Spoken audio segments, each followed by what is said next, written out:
Good morning children, welcome back to my channel study with Neha ma'am. आज हम पढ़ने वाले हैं संस्कृत क्लास 8 की ये बुक है रुचिरा थर्ड। आज हम इसका चैप्टर नंबर 5 कंटकेनेव कंटकम इस चैप्टर के क्वेश्चन आंसर पढ़ेंगे। अब हम इनको शुरू करते हैं।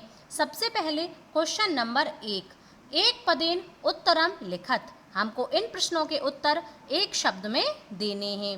व्याधस्य नामः किम आसीत, शिकारी का क्या नाम था। चंचलः अर्थात चंचल। चंचलः व्याघ्रम कुत्र दृष्टवान, चंचल ने बाघ को कहाँ देखा। जाले अपने बिछाए हुए जाल में। कस्मै किम अपि अकार्य न भवति, किसके लिए कोई भी गलत कार्य नहीं होता है। क्षुधार्थाय अर्थात भूखे के लिए। बदरी गुल्मा नाम पृष्ठे का निलीना आसीत, बेर की झाड़ियों के पीछे कौन छिपी हुई थी। लोमशिका अर्थात लोमड़ी। सर्वः किम समीहते, सभी क्या चाहते हैं। सर्वः स्वार्थम समीहते अर्थात सभी अपना भला चाहते हैं। निस्सहायो व्याधः किम अयाचत, यहाँ पर मिस्टेक से व्याधः हो गया है, यहाँ पर आप व्याग्रह कर लेना। बेसहारा बाघ क्या मांगता है। प्राणः भिक्षाम, अपने प्राणों की भिक्षा, क्योंकि व्याधः का अर्थ होता है शिकारी और व्याग्रह का अर्थ होता है बाघ। अब देखो क्वेश्चन नंबर 2, पूर्ण वाक्येन उत्तरत। हमको इन प्रश्नों के उत्तर संस्कृत में और पूर्ण वाक्य में देने हैं। क्वेश्चन नंबर के, चंचलेन बने किम कृतम, चंचल वन में क्या करता है। इसका उत्तर है चंचलेन बने जालम विस्तारितम, चंचल वन में जाल को बिछाता है। क्वेश्चन नंबर 6, व्याघ्रस्य पिपासा कथम शांता अभवत, बाघ की प्यास किस प्रकार से शांत होती है अर्थात कैसे शांत होती है। व्याघ्रस्य पिपासा नद्या जलम पीत्वा शांता अभवत, बाघ की प्यास नदी के जल को पी करके शांत होती है। क्वेश्चन नंबर गे, जलम पीत्वा व्याघ्रः किम अवदत, जल पी करके बाघ क्या कहता है। इसका उत्तर है जलम पीत्वा व्याघ्रः अवदत, जल पी करके बाघ कहता है सांप्रतम बुभुक्षितो अस्मि, अब मैं भूखा हूँ। इदानीम अहम त्वम खादिष्यामि, अब मैं तुमको खाऊंगा।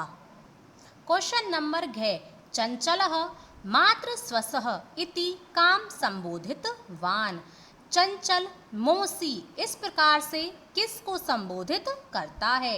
इसका उत्तर है चंचलः मात्र स्वसः इति लोमशिकाम संबोधित वान, चंचल मोसी इस प्रकार से लोमड़ी को संबोधित करता है। जाले पुनः बद्धम व्याघ्रम दृष्ट्वा व्याधः किम अकरोत्, जाल में पुनः बंधे हुए बाघ को देख करके शिकारी क्या करता है, अर्थात पुनः फंसे हुए बाघ को देख करके शिकारी क्या करता है। इसका उत्तर है जाले पुनः बद्धम व्याघ्रः दृष्ट्वा व्याधः प्रसन्नः भूत्वा गृहं प्रत्यावर्तते, बाघ को पुनः जाल में फंसा हुआ देख करके शिकारी प्रसन्न होकर के अपने घर को वापस लौट जाता है। ये जो क्वेश्चन होते हैं इनका आप एक दो बार रिवीजन लिख करके करें, आपको लिख करके ये क्वेश्चन अच्छे से याद होते हैं। और संस्कृत को आप सुबह जल्दी उठकर पढ़ें, संस्कृत सुबह जल्दी उठकर पढ़ने से अच्छी याद होती है, इसलिए संस्कृत को हमेशा सुबह जल्दी उठकर ही पढ़ें। क्वेश्चन नंबर 3, अधोलिखितानि वाक्यानि कः कम प्रति कथयति, हमको ये बताने हैं कि यह कथन किसने किसके प्रति कहे थे। यथा जैसे, इदानीम अहम त्वाम खादिष्यामि, अब मैं तुमको खाऊंगा, यह कथन किसने कहा था, बाघ ने। किससे, व्याधम शिकारी से। कल्याणम भवतु ते, हे मानव तुम्हारा कल्याण हो, यह कथन कहा था व्याघ्रः ने। किससे, बाघ ने शिकारी से। जनाः मयि स्नानं कुर्वन्ति, सभी लोग मुझ में स्नान करते हैं, मेरे जल में स्नान करते हैं। यह वाक्य कहा था नदी के जल ने, किससे? शिकारी से। अहम त्वत्कृते धर्मम आचरितवान त्वया मिथ्या भणितम, मैंने तुम्हारे साथ धर्म का आचरण किया और तुमने मुझसे झूठ कहा। यह वाक्य शिकारी ने बाघ से कहा था। यत्र कुत्रपि छेदनम कुर्वन्ति, जहाँ कहीं भी इनका मन करता है वहीं से काट देते हैं। यह जो वाक्य था यह वृक्ष ने कहा था, किससे? व्याधम, शिकारी से। संप्रति पुनः पुनः कूर्दनम कृत्वा दर्शः, अब मुझको बार बार कूद करके दिखाओ। यह वाक्य लोमड़ी ने व्याघ्रम, बाघ से कहा था। क्वेश्चन नंबर 4, यहाँ पर हमको प्रश्न निर्माण करने हैं। व्याधः व्याघ्रम जालात वही निर्सारयत, शिकारी ने बाघ को जाल से बाहर निकाला। जालात के स्थान पर आ जाएगा कस्मात। कस्मात का अर्थ होता है किस से, और इसका प्रश्न बनेगा व्याधः व्याघ्रम कस्मात वही निर्सारयत, शिकारी ने बाघ को किस से बाहर निकाला। और अंत में आपको प्रश्नवाचक चिन्ह अवश्य लगाना है। चंचल वृक्षम उपगम में अप्रक्षत, चंचल वृक्ष के समीप जाकर के पूछता है। वृक्षम के स्थान पर आ जाएगा कम, और इसका प्रश्न बनेगा चंचल कम उपगम में अप्रक्षत, चंचल किसके समीप जाकर के पूछता है।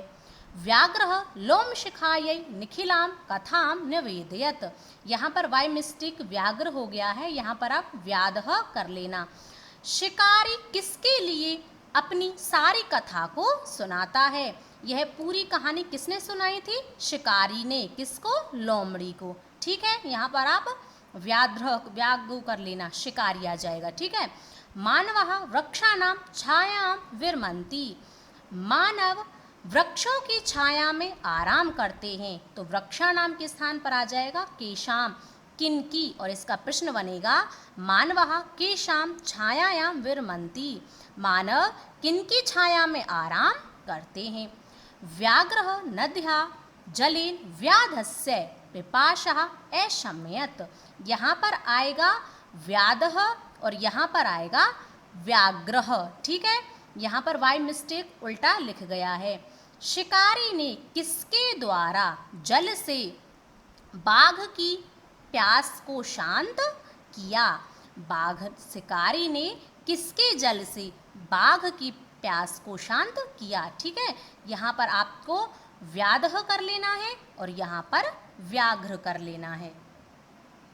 अब देखो क्वेश्चन नंबर 5, मंजूषातः पदानि चित्वा कथां पूरयत, इस मंजूषा में से शब्द लेकर के हमको इस कहानी को पूरा करना है। एकस्मिन् वने एकः वृद्धः व्याघ्रः आसीत्, एक वन में एक वृद्ध व्याघ्र अर्थात बाघ था। सः एकदा व्याधेन विस्तारिते जाले बद्धः अभवत्, सः एकदा एक बार व्याधेन विस्तारिते जाले शिकारियों के द्वारा बिछाए हुए जाल में वह फंस गया। सह बहु प्रयासम कृतवान, उसने बहुत से प्रयास किए, किंतु जालात मुक्त ने अभवत, किंतु वह उस जाल से बाहर नहीं निकल पाया। एकस्मात् तत्र एकः मूषकः समागच्छत्, अचानक से वहाँ एक मूषक, एक चूहा आता है।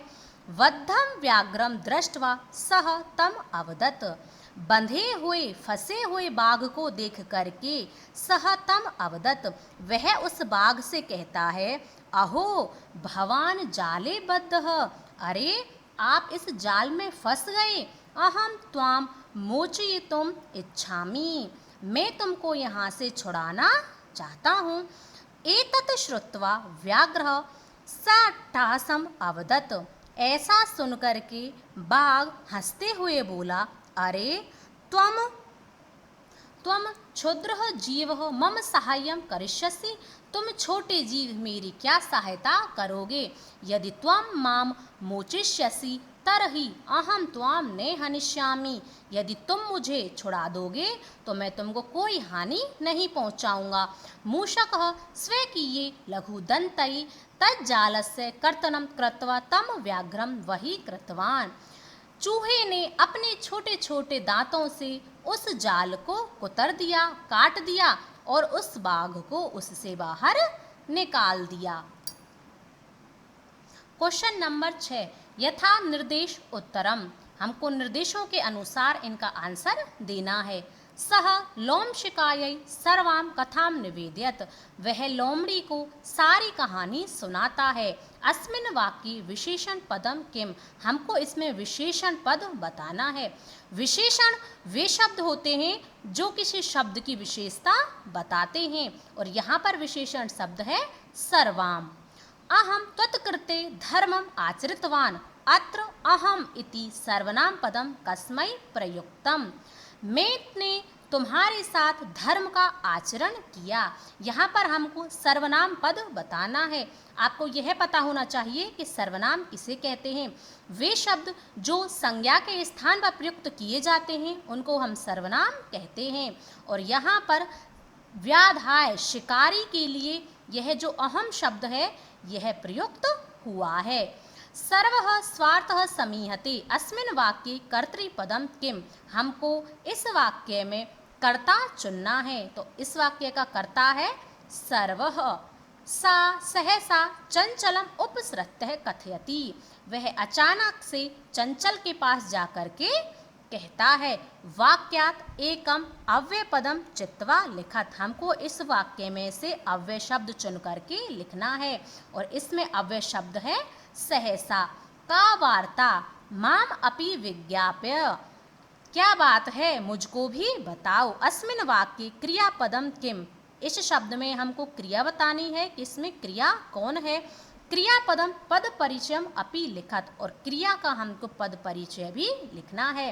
तो इस वाक्य में क्रिया है विज्ञाप्य है और विज्ञाप्य में वी उपसर्ग है, ज्ञा धातु है, लोट लकार मध्यम पुरुष एक वचन का शब्द है विज्ञापः। अब देखो क्वेश्चन नंबर 7, उदाहरण अनुसारम रिक्त स्थानानि पूरयत। अब हमको रिक्त स्थानों की पूर्ति करनी है। मातृ शब्द हमको यहाँ पर दिया गया है। इसके प्रथमा विभक्ति में हमको रूप लिखने हैं। जैसे मातृ शब्द के प्रथमा विभक्ति के रूप होंगे मातः, मातरौ, मातरः। और स्वस्त्र के प्रथमा विभक्ति में स्वसा, स्वसरौ, स्वसारः। मातृ शब्द के तृतीय विभक्ति के रूप होंगे मात्रा, मातृभ्याम, मातृभी। और स्वस्त्र के तृतीय विभक्ति में रूप होंगे स्वस्त्रः, स्वस्त्रभ्याम, स्वस्त्रभी। स्वस्त्र के सप्तमी विभक्ति में स्वसरी, स्वस्त्रोः, स्वस्त्रसु। और मातृ के सप्तमी विभक्ति में मातृ, मात्रोः, मातृषु।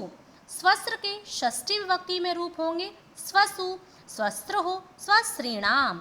और मातृ के षष्ठी विभक्ति में रूप होंगे मातु, मात्रोः, मातॄणाम। यह आपका लास्ट क्वेश्चन है।